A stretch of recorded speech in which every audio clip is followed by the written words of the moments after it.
This Family Life News podcast is made possible by the support of listeners like you.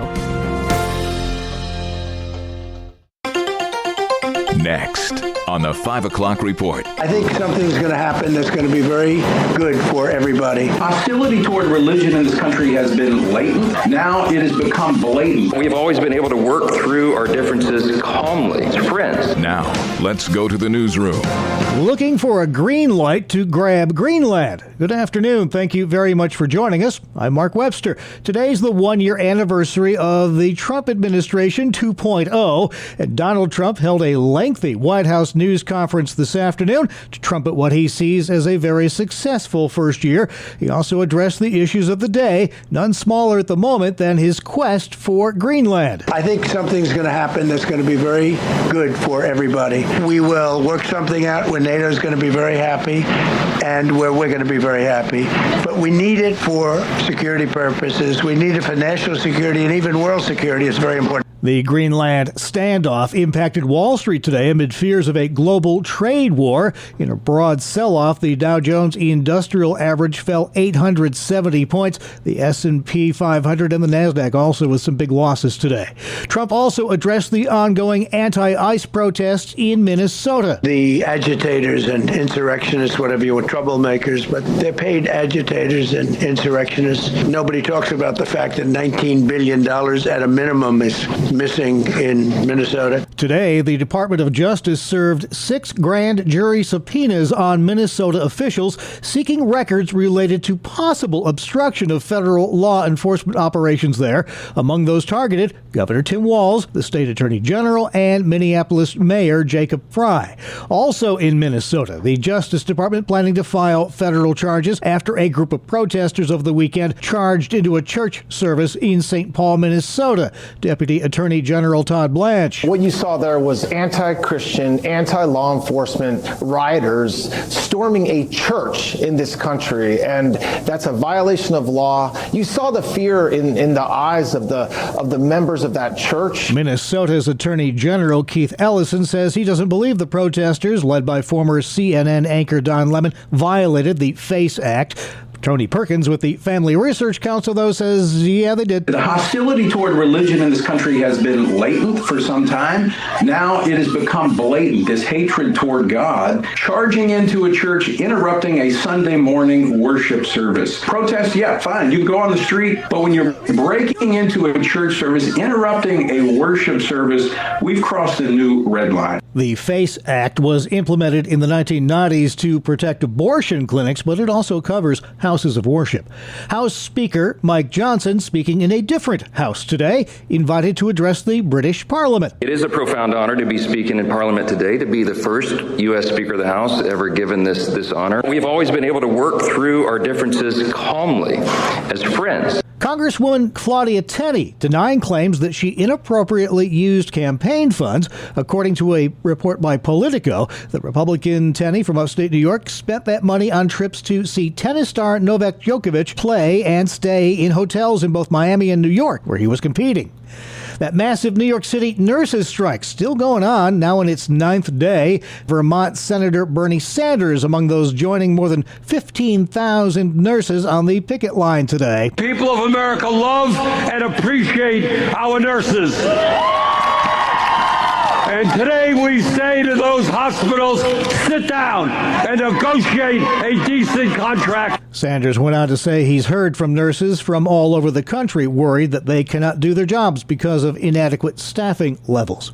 Prosecutors in Texas resting their case against a former police officer accused of botching the response to the Uvalde school shooting. Defense attorneys for Adrian Gonzalez putting on their own witness, law enforcement trainer Willie Cantu, who testified that he acted immediately when he arrived to Robb Elementary. He goes directly to what he thinks is the threat, because he doesn't hear that there's any more people involved at this point. Prosecutors have been trying to prove that while Gonzalez arrived early, he failed to confront the gunman inside despite hearing 117 gunshots. A total of 19 students and 2 teachers were killed. Now, there was a time when the 10 Commandments were posted in nearly every American classroom. Some states are in court now trying to revive that tradition. The Fifth Circuit Court of Appeals is deciding whether states can require teachers to hang a poster with the 10 Commandments in their classrooms. Gene Mills heads the Louisiana Family Forum. Louisiana will be enriched by restoring the 10 Commandments to its place of honor within the public education system. This generation is hungry for clarity that can only be found in our authentic foundational principles. Louisiana, along with Texas, are being forced to defend their newly passed laws. Opponents claim they violate the Establishment Clause of the First Amendment. And it's hard to really wrap your mind around baseball given the current weather, but the Baseball Hall of Fame will be announcing the class of 2026 tonight, next hour, in fact, on the MLB Network. The new inductees will join second baseman Jeff Kent in Cooperstown this summer. Strong candidates for election by the Baseball Writers Association of America include Carlos Beltran and Andrew Jones. There are 12 first-timers debuting on the ballot this year, including pitcher Cole Hamels. All right, still to come here on the 5 o'clock report. We'll recap some of the day's top stories for you, and we'll hear some expert parenting advice on helping your teens manage screen time. I'm Kevin Williams, and here is your Family Life regional weather forecast for tonight. Lake snows shifting north off Lake Erie and Lake Ontario and diminishing. Elsewise and otherwise, partly cloudy skies and frigid. Low temps, single digits and low teens. For tomorrow, some morning sun, then clouding up. Some snow and flurries in the afternoon and at night with gusty breezes, but not as cold. High temperatures approaching 30. Variably cloudy on Thursday, bit of snow and flurries and high temperatures in the 20s and lower 30s. All right, thank you very much, Kevin Williams. Now, checking the stories making news where you live, across New York and Pennsylvania. Some of us are digging out. Everybody's trying to keep warm. Those are the big stories for a lot of us today. Cold across New York, Pennsylvania, and a lot of other states for that matter. And if you were in a lake effect snow area like this Hamburg, New York man yesterday. We had a ruler and we put it in the snow, a 16-inch ruler, and it disappeared. 16 inches is a lot of snow by most standards, though some folks in the snowbelt east of Lake Ontario, north of Syracuse, accumulations were quite a bit more than that even. Well, even if you dodge the snow, the cold is another thing you have to deal with. A number of counties across New York and PA have issued code blue alerts to help the homeless find shelter. Beth Kemp is executive director of Community Cares. That's in Cumberland County, PA.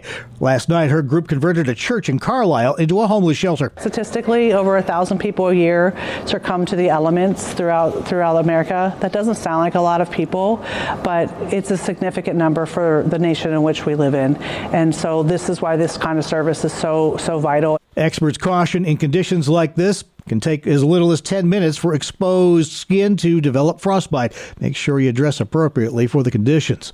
New York Governor Kathy Hochul formally unveiling her new proposed state budget this afternoon. This budget is built to protect what's working while preparing for the uncertainty ahead. This executive budget totals $260 billion in all fund spending, an increase of 0.7%. Now that she's made her budget presentation, the legislature is up next. They'll conduct some public budget hearings over the next few weeks. A finalized New York State budget is due on April 1st. That's not a deadline they usually manage to meet. The last time it happened was 2016. And an inspiring story from the Keystone State. Strangers don't often match in organ donations, but in one PA church, strangers were quite literally a perfect match. We get the story from Family Life's Brian Query. Shelby Barnhart worships at Cornerstone Christian Church in Duncannon. So does Kevin Gray and his family. Gray needed a kidney and was seeking a donor for a transplant. After several individuals stepped up to donate but were found not to be good candidates, he began to give up hope. That was until Barnhart stepped in. Gray's daughter created a Facebook page seeking a kidney for her father. Barnhart saw the page and called the UPMC Harrisburg transplant office, and as it turned out, she was a perfect match. Barnhart told ABC 27, "Everything just fit perfectly, so, it seemed meant to be." And Gray felt the same way. I said it was a gift from God. When asked why she would donate a kidney, her response was simple. Gray summed up her answer. You know what her response was? God gave me 2 kidneys so that I could share one with somebody else. Surgery for both of them is today. Brian Query, Family Life News. Awesome story. Thank you very much, Brian. Up next, highlights from today's noon feature. It's a conversation with Paul Assay, who's the editor of Plugged In. That's a Christian entertainment guide that gets more than 1 million hits a month, giving advice on movies, music, and TV shows. He's talking to our Sarah Harnish here about a new tech guide that helps parents rein in screens for teens. This is sort of a new project for Plugged In. This is the first time that we really dove into the topic as in-depth as we did. We go through a lot of top-line worries, overuse of screen time, social media, internet safety, cyberbullying. We unpack the issues behind it, but then we go on to give parents some really pragmatic, day-to-day advice that they can implement right away. It's 125 pages. You can skip around. You can hit these areas where you think your family is most in need of some help. I'm excited that you said there's tips, because I feel like as parents we get inundated with the statistics and we see what it's doing to our kids, but we don't know how to put the boundaries and barriers on to protect them. Give me an example of something that's inside. How can parents use this guide practically? You know, there's a lot of great software that sort of helps you monitor and even lock down certain areas of the internet. We go into some of those services, but a lot of it is where we try to give moms and dads just some really helpful tools. For instance, if you're talking about screen time, is there a huge screen time issue? My kid is just on their phone too much. How can I cut that down? And we talk about, why don't you institute some screen-free areas in your home? No phones in the kitchen, where so many good organic conversations take place. Maybe you'd say no phone use during these specific hours. This is family time. We want to put the phones down. We really suggest, and I know this is a really hard ask in a lot of families, keep those phones out of a kid's bedroom at night, because when it's the first thing that kids reach for in the morning, when it's the last thing they put down in the evening, when they're checking it all throughout the night, that is a recipe for a whole bunch of bad stuff. And so sometimes it's better to have a place where you can put those phones aside for the evening. Park it in a basket before they go into their bedroom in the evening. Exactly. And by the way, that's not a bad tip for parents too. One of the things that we stress is that your kids are watching you all the time. Your teens, even if you think they're not listening to you, they are. And they pay attention to how you use technology. And if you're using it a lot, guess what your kids are going to do? They're also going to be leaning into technology a lot. What are some other tips that you recommend? Keep good, strong lines of communication open with your children and your teens. That can be hard, but to foster those strong connections, that can help sort of inoculate your kids. Your kids are going to be seeing things online more than likely, no matter what tools you implement, no matter how strict or rigorous you are in monitoring their internet and social media use. They're going to be seeing stuff that you don't want them to see, because that's just the world we live in. They need to feel comfortable in approaching you and talking to you about some of the things that they've seen. You need to be able to come and talk with them about why it's an issue and why they need to be aware, because the thing is, your kids are going to grow up and they're going to be making decisions on their own. So you really need to have that dialogue. Is going to be the strongest tool that you can have to have your kids be raised in a healthy tech environment. When you can, make sure that you have some family activities that you can do together that don't involve screens. A family game night is a great way to go. You can cook together as a family. Things that you can actually spend time together, engaged with, having fun with, that don't necessarily involve screens. So much of the world makes it into their heads more than Jesus, and it is a war of distraction. It's a war of priorities. Let me just offer a little word of encouragement. Teens are actually seeing this for themselves. We are seeing teens that are saying, you know what, I know what screens do to me, and they are actually cutting back on their use themselves. Some of them are turning to dumb phones that don't have all the technology, or pushing away from some of that technology. You see this desire for reality, for a life that goes beyond screens. that's encouraging. That's Paul Assay with Plugged In, an online entertainment guide that helps people of faith make wise choices when it comes to movies, music, and TV shows. All of our feature reports, including that one, are available in their entirety online anytime at Apple Podcast, YouTube, Spotify, and FamilyLife.org. This is the 5 o'clock report on Family Life. Life insurance is one of the clearest ways to love and provide for your family, but that doesn't mean you should pay more than you need to. Hi, I'm Rob West with today's Faith and Finance Minute. Here are some tips to avoid overpaying. Many people buy life insurance without realizing there are big differences in cost. Some policies come with extra features and investment components, but those added bells and whistles often make the premiums far higher than most families require. That's why term insurance is the simplest and most affordable option. It gives you the coverage you need without the extra costs you don't. Good stewardship means matching your protection to your actual needs, not overspending out of pressure or confusion. Review your policy, compare your options, and choose wisely. Your family and your budget will be better for it.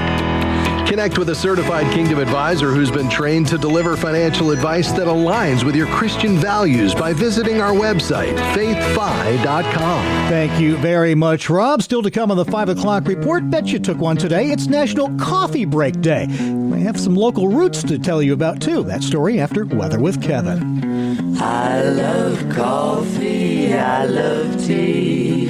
I love the Jaffa Jive and it loves me. I'm Kevin Williams, and here is your Family Life regional weather forecast. The areas of lake snow that have been pummeling regions south of Buffalo and north of Syracuse will be winding down tonight ahead of the next slipper that'll bring a general snow later tomorrow night. In its wake, more Arctic cold arrives through the end of the week. Then we turn our attention to the weekend and the track of an East Coast storm system that may impact our region, something to watch. Our call for tonight. Lake snows shifting north off Lake Erie and Lake Ontario and diminishing. Elsewise and otherwise, partly cloudy skies and frigid. Low temps, single digits and low teens. For tomorrow, some morning sun, then clouding up. Some snow and flurries in the afternoon and at night with gusty breezes, but not as cold. High temperatures approaching 30. Variably cloudy on Thursday, a bit of snow or flurries and high temperatures in the 20s and lower 30s. All right, thank you very much, Kevin Williams. Finally at 5, it's National Coffee Break Day.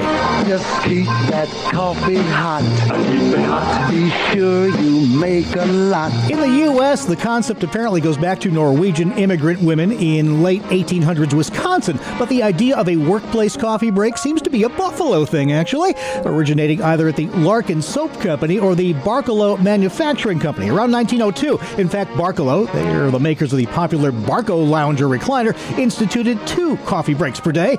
After research showed the caffeinated breaks increased productivity and reduced burnout, it became standard office protocol, though the term coffee break actually traces back to a 1950s ad campaign by the Pan American Coffee Bureau. I bet they had a lot of coffee breaks. That's the world we live in for Tuesday, January 20th, 2026. Thanks again for joining us. I'm Mark Webster, Family Life News.